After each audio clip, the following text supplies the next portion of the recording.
मिटा दे अपनी हस्ती को अगर कुछ मर्तबा चाहे, कि दाना खाक में मिलकर गुलो गुलजार होता है। अपनी हस्ती को मिटाने के बाद ही इंसान अपनी तरक्की करता है, महान बनता है, बड़ा बनता है। अपने क्षमताओं को, अपनी बुद्धि को, अपने विवेक को 1 से 1000 गुना बना देता है। उसके लिए उसे समर्पण करना पड़ता है, त्याग करना पड़ता है, अपने आप को मिटाना पड़ता है। हस्ती को मिटाने का मतलब ये है कि वो अपने अहम को त्याग दे, अपने अभिमान को छोड़ दे और अपने गरूर का अंत कर दे। अपने को देह अभिमान से निकाल करके आत्मस्वरूप में ले जाए, उसे कहते हैं अपनी हस्ती को मिटाना। एक राजा तथागत बुद्ध के पास में गया।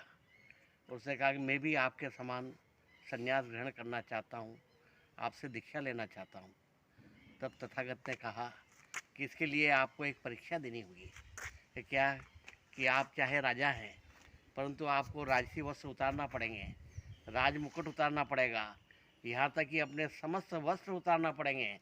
आपको दिगंबर रूप धारण करना पड़ेगा और पूरे वस्त्रहीन अवस्था में आपके राज्य के हर मार्ग पर, हर गली पर, हर सड़क पर नंगे होकर आपको अपने हाथ से जूते मारते हुए निकलना पड़ेगा और पूरे राज्य का चक्कर लगा करके आना पड़ेगा, तभी मैं आपको दीक्षा दूंगा। अब राजा ने कहा कि ये तो बहुत बड़ी कठिन परीक्षा है, मैं राजा होकर के इस प्रकार से कैसे कर सकता हूँ। परंतु फिर भी उसने मन बना लिया था संन्यास लेने का। तो उसने जैसे जैसे करके और ये जो परीक्षा थी वो पूरी की और वापस आया। तब जब वो गया था तब तथागत से पूछा, बुद्ध से उनके शिष्यों ने, कि आपने हमें दीक्षा दी तो हमसे तो कभी इतनी कठिन परीक्षा आपने नहीं ली, फिर इस राजा से क्यों ली? तब तथागत ने कहा कि जिसका जितना बड़ा पद होता है, जितना बड़ा मान होता है, जितना बड़ा सम्मान होता है, उसकी इतनी ही बड़ी परीक्षा भी होती है। क्योंकि राजा को अपना अहम त्यागने में बहुत मुश्किल आएगी, इसलिए उसका अहम त्यागने का सबसे बड़ा तरीका यही था। जब राजा वापस आया तब उन्होंने कहा कि अब मैं आपके कहे अनुसार सब करके आया हूँ। तब भगवान बुद्ध ने कहा कि अब तुम वीतरागी हो गए हो, अहम तुम्हारा नष्ट हो गया है, अभिमान तुम्हारा समाप्त हो गया है। अब तुम्हें दीक्षा लेने की भी कोई आवश्यकता नहीं है। अब तुम अपने सिंहासन पर बैठो और राज्य करो, परंतु बस एक बात का ध्यान रखना कि कर्ता भरपन के भाव को छोड़ देना और साक्षी भाव में ही रहना। इससे बड़ी और कोई दीक्षा होती नहीं है। क्योंकि संसार चलाने के लिए इंसान को पद भी चाहिए और काम भी चाहिए और सभी प्रकार की जो सांसारिकता है उसे होना चाहिए। यदि सभी सन्यासी हो जाएंगे तो फिर संसार कैसे बने चलेगा। इसलिए अपने मन में कर्तापन का अभाव रखें और साक्षी भाव से रहें, यही सबसे बड़ा सन्यास होता है।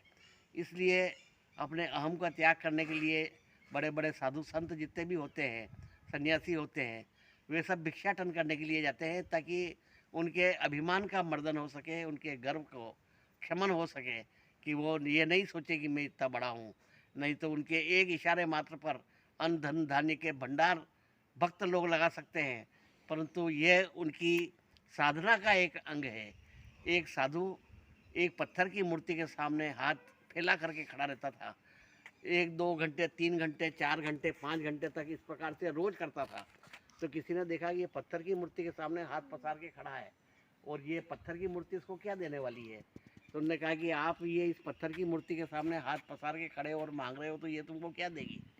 कि मुझे मालूम है ये मुझे कुछ देने वाली नहीं है, परंतु ये मेरी साधना का एक अंग है, ताकि मैं किससे मांगूं और यदि वो मुझे नहीं दे तो मुझे कोई क्षोभ नहीं हो, निराशा नहीं हो, पश्चाताप नहीं हो, दुख नहीं हो।